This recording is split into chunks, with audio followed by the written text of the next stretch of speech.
Hey guys, तो कैसे हैं आप लोग। आज हम जिस मूवी को एक्सप्लेन करने जा रहे हैं उसका नाम है नाइट फैमिली नाइटमेयर। मूवी की शुरुआत में हम बर्सल नाम का एक गांव देखते हैं और सन होता है 1997। हम एक कबीले में बैठे एक इंसान को देखते हैं जो अपनी फ़ोटो देखकर कह रहा होता है खुद से ही, नहीं मैं ये नहीं कर सकता, मुझसे ये नहीं होगा, तुम मुझे इसके लिए फ़ोर्स मत करो। वो पागलों की तरह बिहेव कर रहा था और तभी वहाँ पर लाइट चले जाती है और वो एक कैंडल जलाता है। एक आदमी उसके पास आके कहता है तुम्हें ये करना ही होगा। वो आदमी डर के मारे वहाँ से उठता है और बाहर की तरफ अपने बेटे के साथ जाता है। वो वहाँ जाके अपने बेटे को सॉरी बोलता है और बहुत रोता है। फिर वो अपने बेटे का गला दाब के वहीं पर मार देता है। ये सब उससे एक जिन पॉजेस करके करवा रहा था। जैसे ही उसे रियलाइज़ होता है कि उसने अपने बेटे को मार डाला, उससे ये सहन नहीं होता और वो खुद को भी फांसी पर टांग लेता है और उसकी भी वहीं पर डेथ हो जाती है। सीन शिफ्ट होता है इस्लामाबाद में और हम देखते हैं दमाला एक लड़की को। ये लड़की मेडिसिन की दवाई ले रही थी और इसे बहुत अजीब सा लगता था। इसे लगता था इसके आगे पीछे स्पिरिट्स रहती हैं। ये लिफ्ट में जाती है और तभी लिफ्ट वहाँ पे बंद हो जाती है और ये जैसे अपने फ़ोन में फ्लैशलाइट चालू करती है, वहाँ पे इसे एक बच्चा दिखता है जो कि एक स्पिरिट होता है और वो इसे हॉन्ट कर रहा होता है। ये बहुत ज़्यादा डर जाती है और वहाँ से भागती है। वो भागने के बाद अपने हाउस जाती है और अपने पार्टनर को ये सब बताती है, मगर वो कहता है तुम अपनी दवाइयाँ टाइम से लो और तुम्हें ये सब सोचने की ज़रूरत नहीं है, ऐसा कुछ नहीं होता।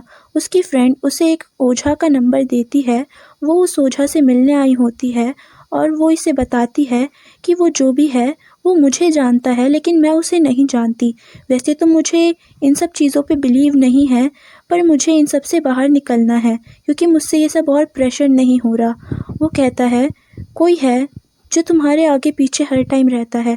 वो ओझा अपनी मॉम को बुलाता है और दबास से कहता है इसकी आंखों में देखो।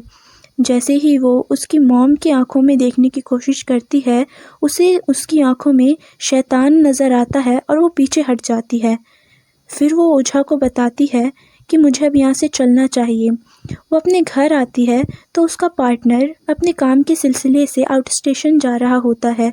वो दमाला को भी अपने साथ चलने को कहता है लेकिन वो यहाँ मना कर देती हैं।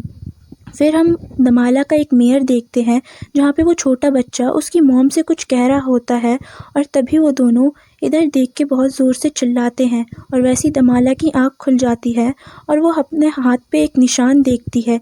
गाइस, इस निशान के बारे में हम आगे जानेंगे।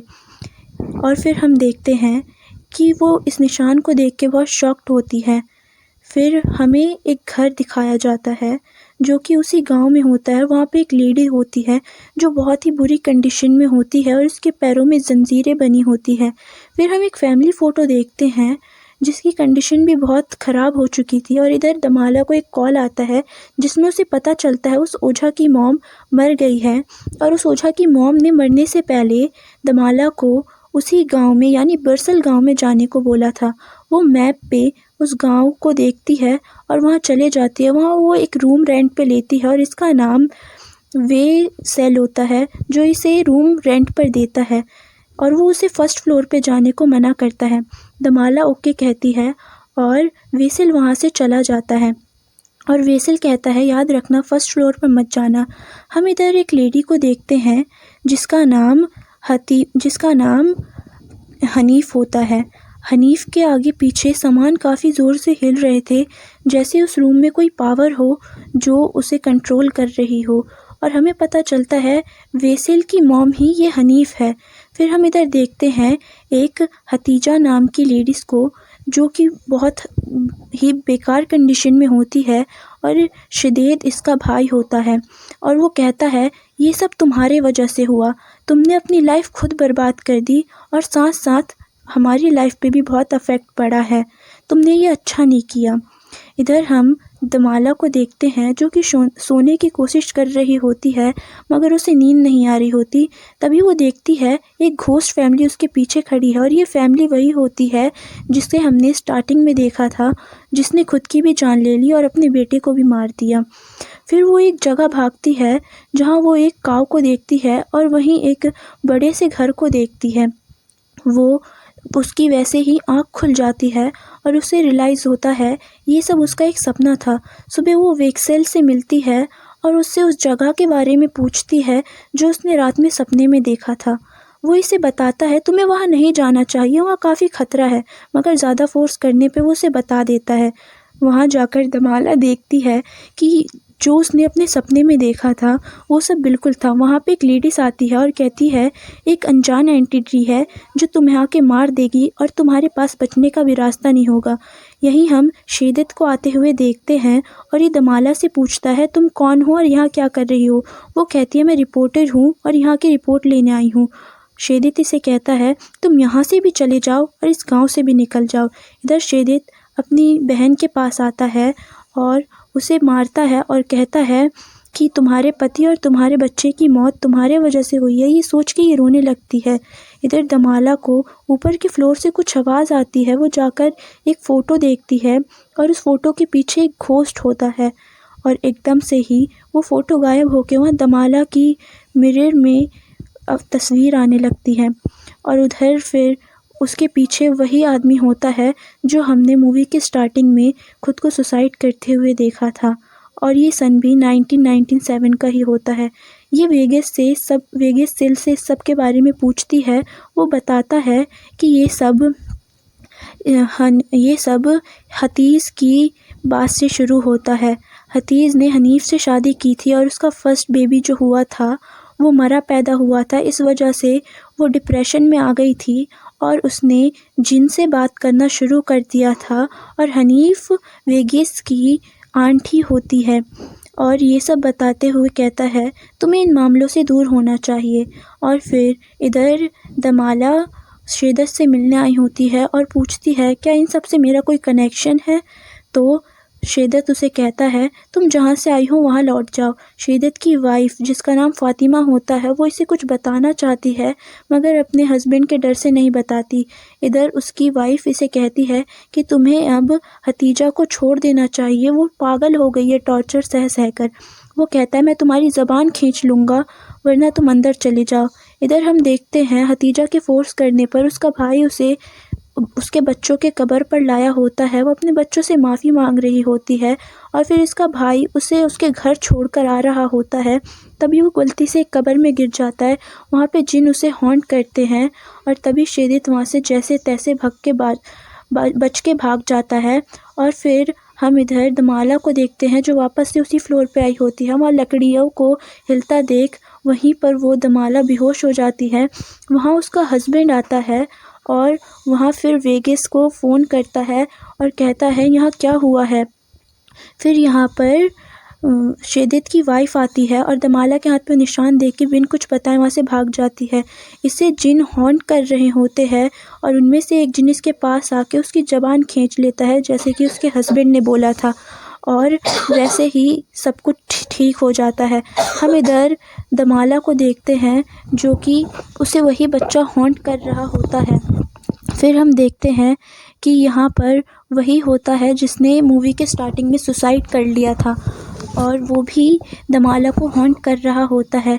यहाँ पे शेदित की वाइफ आती है और उसे यहाँ से जाने को बोलती है, लेकिन वो पूछती है क्या इन सब से मेरे भी कोई रिलेशन है, मैं इन सब से रिलेट करती हूँ। यहाँ पर जिन आकर वेगस को मार डालता है और वो परेशान होकर शेदित के पास आती है। यहाँ इस मूवी के राज खुलने शुरू होते हैं। हमें पता चलता है जो इसकी मॉम थी जिनका नाम हनीफ था, हनीफ कीमिल से प्यार करती थी और यहाँ ये फ़िज़िकल हो गए थे। और ये सब देखकर उसका जो बड़ा भाई था हसन, उसे कीमिल ज़्यादा पसंद थी, इसलिए उसने अपने भाई को रास्ते से हटाने के लिए अपने अब्बा से बात करके यानी अपने फादर से बात कर उसने हसन से पहले ही कीमिल से शादी कर ली। और यहाँ इस बात से ये इसके अब्बा, क्योंकि इस घर का रिचुअल ही था पहले बड़े बेटे की शादी होती है। यहाँ पे हनीफ और कीमिल एक ओझा के पास आए होते हैं। वो लेडी इन्हें बताती है वो ओझा लेडी होती है वो इन्हें बताती है कि तुम्हें इनसे बदला लेने का एक ही तरीका है कि तुम इनके पहले संतान को जिन को सौंप दो। इस लेडी की बात सुन के ये दोनों राज़ी हो जाते हैं और हमें दिखाया जाता है जो हसन होता है वो 1 साल बाद तो पागल हो जाता है और वो मर जाता है, उसे जिन मार देते हैं। यहाँ केमिल जो होता है हतीजा से शादी कर लेता है और वो हतीजा का जो बेटा होता है उसे हसन ने मार दिया था और वो खुद भी मर गया था। फिर हम उसी लेडी को देखते हैं जो हमें मूवी के बीच में मिली थी और वो उसी लेडी को याद कर रही होती है। और फिर इधर हमें पता चलता है कि वो जो छोटा बच्चा था वो और किसी का बच्चा नहीं बल्कि हतीजा का ही बच्चा था। फिर हमें पता चलता है कि हतीजा के 2 बेबीज़ हुए थे और वो जो छोटा बच्चा था वो उसका सेकंड बच्चा था और फर्स्ट बच्चा उसका जो था वो और कोई नहीं दमाला ही थी। और दमाला के हाथ पे वो जो निशान था वो भी उसका बर्थ मार्क था। और ये शिद्दत दमाला को एक जगह गाड़ने ले जाता है यानी दफनाने ले जाता है, मगर शिद्दत की वाइफ उसे एक गांव में ले जाकर छोड़ देती है और सबको लगता है वो मर गई मगर वो ज़िंदा होती है। ये सारा सीन उसे जिन वापस से दिखा रहे होते हैं और यहाँ पर दमाला सब कुछ समझ जाती है और फिर वो उसी छोटे बच्चे को देखती है जो कि और कोई नहीं दमाला का भाई होता है। इधर शिद्दत की वाइफ उसे सब कुछ बताना चाह रही थी लेकिन वो अपनी वाइफ फ़ातिमा को मार देता है और वहाँ से आगे भागता है दमाला को ढूंढने के लिए। वहीं पे कुछ जिन उसे हॉन्ट करते हैं और वो दमाला को एक जगह जाते हुए देखता है। दमाला अपनी मॉम से जाके मिलती है यानी हतीजा से जाके मिलती है और जब वो उसे अपना बर्थ मार्क दिखाती है तो हतीजा को भरोसा हो जाता है ये उसकी वही बेटी है जो उसे मरा समझती थी।